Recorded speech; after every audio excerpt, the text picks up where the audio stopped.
Want to be effective with your prospecting? You got to know your customer. You got to know your customer. I know some of you guys were probably thinking to yourself, okay, well, who should I call? This. Look, it doesn't matter who you are calling. You get to choose whether you want to call on expireds, for sale by owners, past clients, your center of influence, open house leads, online leads, absentee owners, door knock. It doesn't matter what your form of lead generation is. It's the same exact 3 strategies that have to be behind the lead generation mechanism to get it to work at the highest and most effective level. The way that we do that is by applying strategy, not just action, but applying strategy. So, number 1, I said know your customer. You got to know your customer. So we're going to use as an example, because a lot of my clients call on expireds, we are going to use expireds as an example. So the first thing I want you to do about knowing your customer is I want you to enter their world. Enter their world and enter their mind. I want you to think to yourself, if I were an actual, because here's the bottom line, the better you know your client, the better strategy you have when having a conversation with them and trying to get them to understand what they must understand in order for them to make an informed decision to choose to work with you and no one else.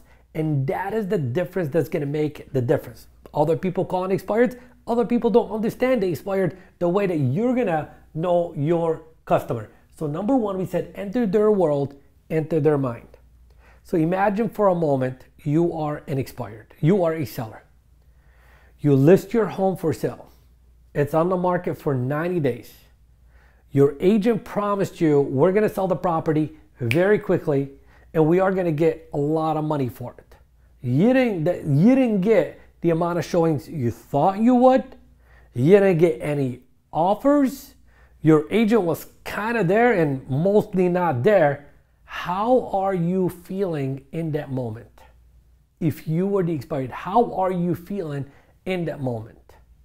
And if someone were to call you feeling the way that you are feeling right now, how would you want the party on the other end of the line to be with you? Do you want them to be super happy and joyous, enthusiastic and energetic? Or do you want them to kind of like be on your page?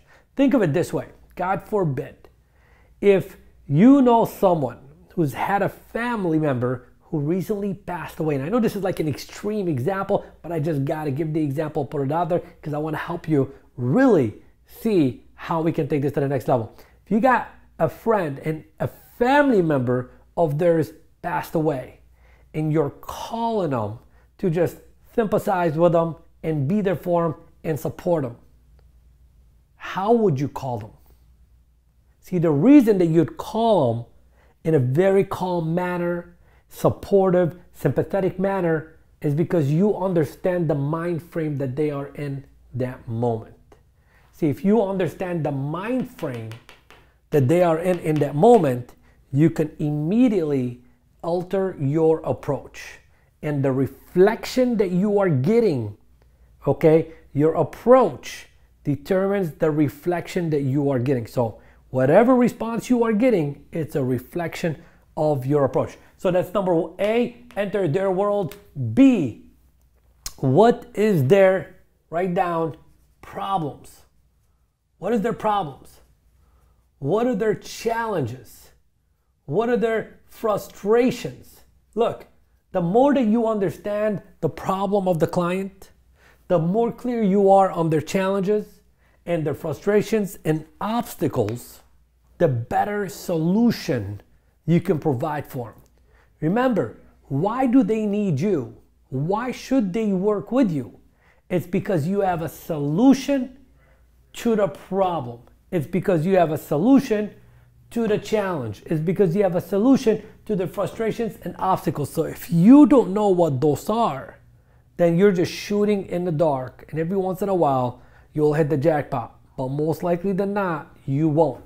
So what is the problems, challenges, frustrations? Like, make a list of those and start, like that right there will trigger the kind of conversation you need to be having with these prospects. Okay. Number 3, do you have a solution? Do you have a solution? We said that's the problem, challenges, frustrations. You can't just in that moment invent a solution or try to wing it by saying, well, I have a solution. But what is your solution? What is your solution? It's just like, a lot of the people that are calling and expiring and say, hey, if I can sell your home in the next that many days and get you that kind of money, would you list your home with me?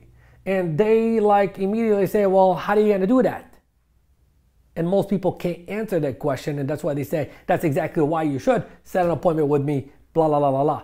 That works, but this takes it to new heights. So guys, enter their world, identify their problems in advance, know and connect with their problems, and have a solution to follow. Thank you very much for watching and or listening to this episode of the Top Listing Agent Show.